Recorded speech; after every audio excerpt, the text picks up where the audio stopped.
This is Dante Williams, and you're watching Dante's Boxing Nation. This is Showtime Sean Porter. Filipino Flash, Jesse Burns. This is Al Bernstein. You're watching Dante's Boxing Nation. Hi, I'm Sugar Ray. Chick Shape. Sergio the last name more. Dante's Boxing Nation. Boom, boom, boom, boom. Yo, this is Deontay the Bronze Bomber Wilder. My name is Gennady Golovkin. And you're watching Dante's Boxing Nation. Dante's Boxing Nation. I'm over here with one of the best prospects out right now, my man Tevin Farmer. What's going on, Tevin? How you doing, man? What's up? What it do? All right, man. I had to talk to you, man. You're making a big buzz right now. Now, the first thing I want to ask you, Tevin, because it's really unprecedented, to see someone with a record like yours and turn it around and be just as good as, or not even better than some of them, the undefeated prospects today. How do you turn around a career like that with having 5 defeats on your record? Oh, one second. Let me put this thing on speaker. I'm sorry, I'm a little sweaty, so I don't want to phone you like that. 1 second, okay? Yeah, that's right. Tevin just got done working out, y'all, so.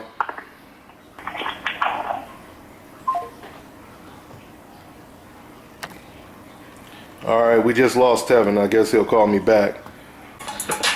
Just get on down. All right, Tevin, you back? I'm ready for my phone. Is not coming to hear you. I'm ready for you. Okay, it's all good. So, like I was asking you, man, how do you turn around a career like that with like 5 defeats? How, what do you attribute that to? Well, it all put in part me boxing. I was never a boxing fan. I didn't start when I was young. I'm pretty sure I get the same information every time. I'm pretty sure my fans are familiar, but for the ones that's not familiar, I started boxing at 19 years old. Basically, my four lost early, so learning on the job. Yeah. And once I got mature enough to understand what it takes, which was 2013, I turned pro 2009. Once I got mature enough to know what it takes as a fighter and what I had to do, and learn how to surround myself with the right people and the right team, it was history since then. I always had the skills. I just needed to learn the business part a little better and learn what it takes to get to the next level. What type of, you said you started at 19, so what type of amateur pedigree or experience did you have? What was your record as an amateur? I think I had like 16 amateur fights. You had like 15 amateur fights? 16. 16? Okay. Yeah. Okay, yeah, so that makes sense. So like you said, so you have a fight coming up October 14th against, his name is it Orlando Rizzo? Orlando Rizzo, yes. Yeah. You know anything about him? Yeah, I never heard of him until just now. It's like about a week ago. Yeah, because they just threw you on that card as like an additional attraction to the card, right? Yeah, it's a busy fight, but I'm taking it serious like as with any other fight.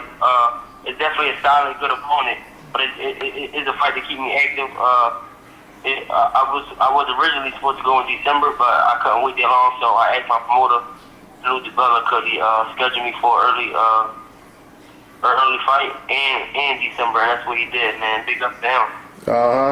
Now, you just recently said in an article that you can make 126. You said you want Leo Santa Cruz. Do you think? Yeah. Go ahead and elaborate on that, man. Well, I can make 26. You can. I want the big fight. I'm not gonna make. Obviously, I'm not gonna make 26 for no reason. I was say 30 comfortable, but I can make 26 for the right fight. And you sure it's not gonna drain you or anything like that? Nah. I have a great team. Even when I'm fighting 130, I'm already on weight the week of the fight. I could drop another 4 pounds if necessary, but I chose to stay at 130 is more comfortable for me. But for the opportunity, I can go to 26. I have a great team, which is Raul Rivas, they call him Chino, and Raheem Jefferson, which is my 2 trainers, and they know exactly what they're doing. I believe in them. Have you? I know it's early. You just called Leo out. Do you think he's going to respond? I mean, that would be a tough fight, obviously, for him. Yeah, I doubt he responds. You know, these fighters don't want to take risks nowadays. I'm taking all the risks, and I already have losses, and I'm taking risks. These dudes have one loss.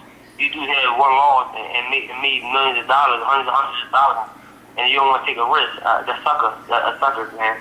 I haven't even made 6 figures yet, and I'm taking risks. I'm willing to risk my career to take a risk, and these dudes already made multiple figures and still don't want to risk. It's sad. Yeah, I mean, it's a lot of talent at 126, though. I mean, you also called out Carl Framton too. Me personally, I definitely don't see Carl Framton taking the fight, but nah, he ain't gonna take that. Yeah, he most likely won't do it because you're with Al Heyman too, right? I mean, I know you with Lou DiBella, but you work with Al Heyman too, right? No, I'm not with Al Heyman. Okay, you're not. I'm glad you cleared that up. Again, the only reason I said that because I thought it may be easier for you to possibly get that fight with Leo Santa Cruz if you was, you know. No, I'm not with Al Heyman. A lot of people think that, or is it rumor? But people think what they want, and I'm not with Al.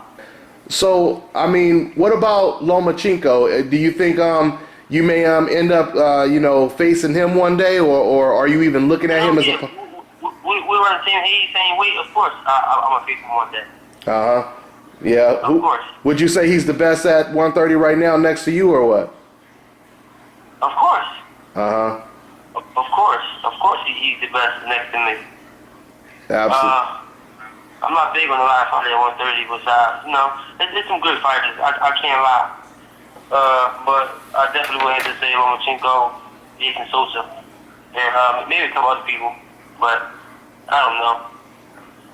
But you definitely expect to be back in the ring after October. You coming back in December, or is that your last fight for the year? No, I'm coming back in December. I'm gonna end the year off good with an even better opponent than the 14th. Okay. And also want to ask you, man.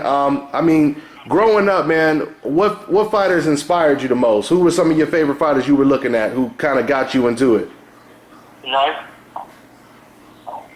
I didn't watch boxing. I knew nothing about it. Oh, you didn't watch? I didn't do nothing. I had no interest in boxing.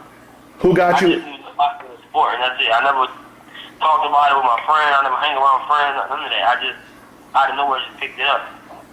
I know, but exactly how though? Like, tell me that first day when you thought about it. One day my brother was just saying he wanted to start boxing, and he was older too. Out of nowhere, he just said he wanted to start boxing. I went to the gym with him for a week, and then I started boxing. But that's when I got into it. But it wasn't like I was going everyday training and all that. It wasn't like that. It was like I go for 2 days, stay off for 3 months, go for a day, stay off for another 3 months. It was like that. It wasn't really no. You know what I'm saying? And what was the turning point when you said all of a sudden I'm gonna take this serious? I'm gonna train every day or 5 days a week. When was that? Well, 2009, I thought it was that, but I still wasn't taking it serious. But when I really turned my career around was when I stopped losing, 2013. No fighter that beat me can beat me right now. None at all. Speaking of that, because you're trying to get rematches with some of the dudes, right?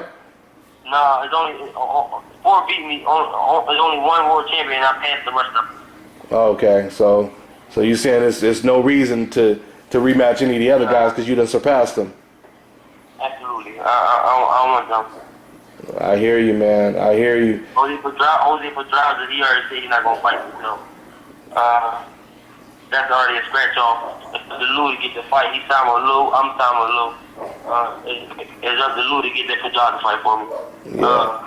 I heard that Pedraza's supposed to be moving up to 35. If that's the case, Lou's supposed to put me in a position to get the IBS. Oh, okay. Keep it in the family like all the other promoters do. You know what I'm saying? For sure. Now, my last question. You had a real impressive win over Ivan Redkach. They brought you in that fight as a straight sacrificial lamb. You were supposed to go in there and pretty much get destroyed, right?